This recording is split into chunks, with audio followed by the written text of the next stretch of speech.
make money. But I think it is time that we come to the realization that, as many of the speakers that have spoken before me have said, that there has to be a price that we will pay. Our county governments may have to live with the fact that they will lose a few channels of revenue.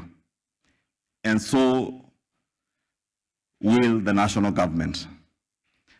I was just engaging with the Acting Commissioner General of KRA, and I was reminding her in 2015, I sponsored a law, the Alcoholics Amendment Act of 2015, that sought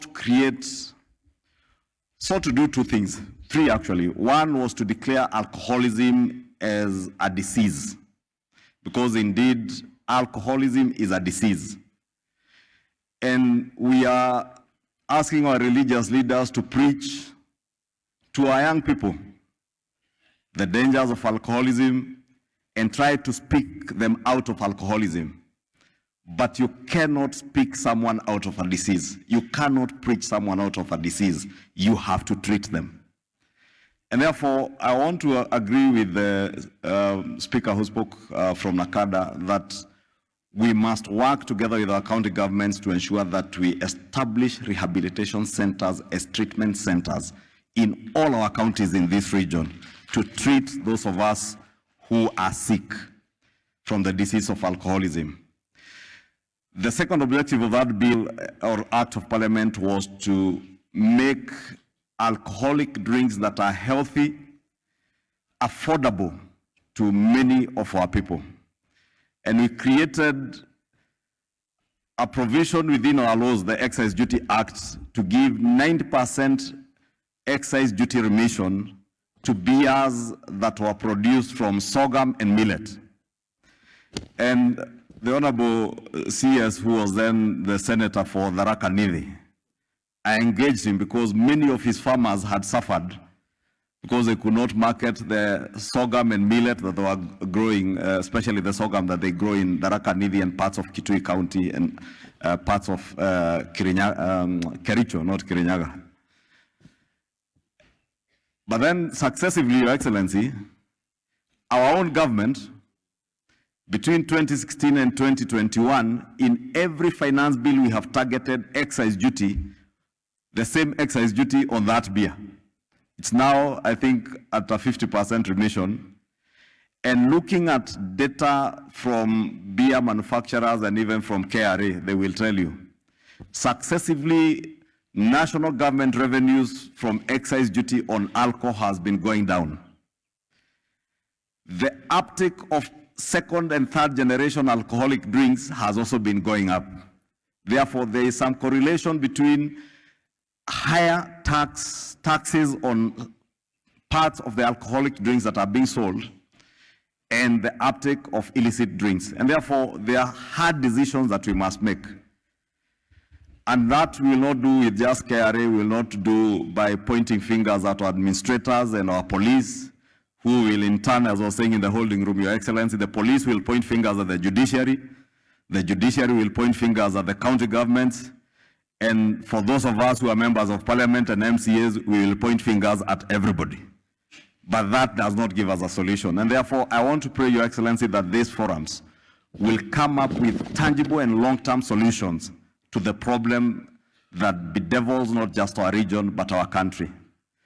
Your Excellency, I just want to conclude by saying, from the National Assembly and Parliament, we shall do and endeavor to do whatever it will take. If there are laws that we need to change, it will not take us more than 3 weeks to do public participation and push those bills or amendments that we need to do. Because we must rescue, as you said, Your Excellency, a generation of young people that is going to waste. In another 10 to 15 years, this region will not have any productive young people. We pride ourselves as a region that we are enterprising, we are productive, we are rich, and we are many. But I was being challenged because when some other data was projected here, and I'm sitting next to my Governor Wamatangi. Kiambu was leading with the highest number of bars, highest number of wines and spirit shops, highest number of bars and restaurants. And I was telling my governor, these bars and restaurants is basically a bar with a bowl of smoky sausages, and they are licensed. But then the other presenter came on education, the regional director education. And we noticed with my governor that between 2019 and 2020, there was an upsurge of ECD students or pupils being registered in ECDs. Then the member of parliament for Nyeri Town and Nomba Ukanini Kega said that Ishioshiana Morashiarero Neado Agetishian.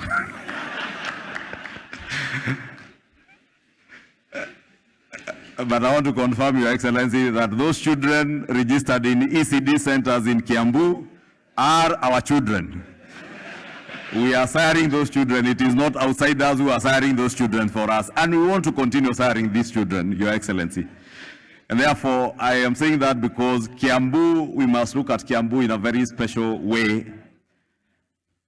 because we have many challenges. Ruaka in Kiamba constituency, Your Excellency, and you were there when we were campaigning in Ruaka about a year and a half ago. Ruaka today is worse than Mombasa City was years ago in terms of hard drugs. All manner of nationalities from Western Africa now reside in Ruaka, vending drugs and using very innocent young people and mothers carrying babies on their backs, carrying diaper bags and vending drugs, hard drugs. But the interesting thing, Your Excellency, I had a forum like this 3 weeks ago in Dogoto, at Dogoto Teachers College, and we were being told there is a lady who is known who moves with drugs from Kawangware to Dogoto with a baby strapped on her back and a diaper carrying bag that carries bags. But residents know the lady.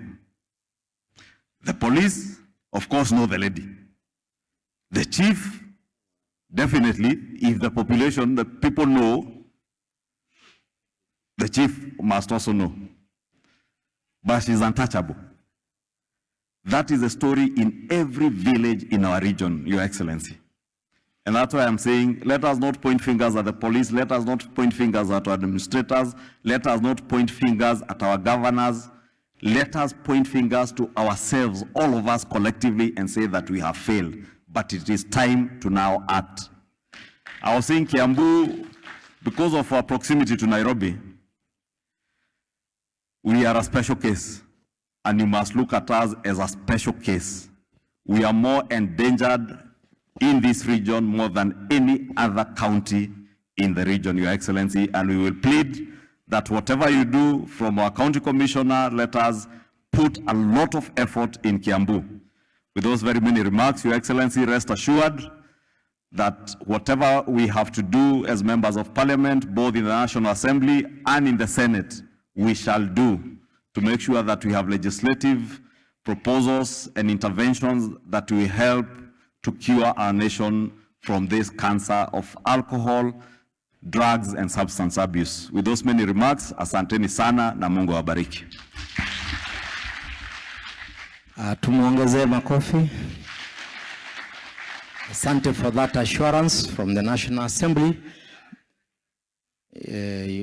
Your Excellency, the Deputy President, next speaker, I want to call upon the Inspector General, the National Police Service, to come and give his remarks.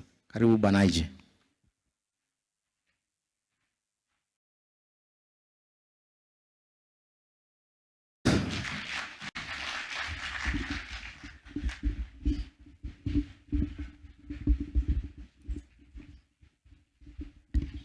Naibu Rais wa nchi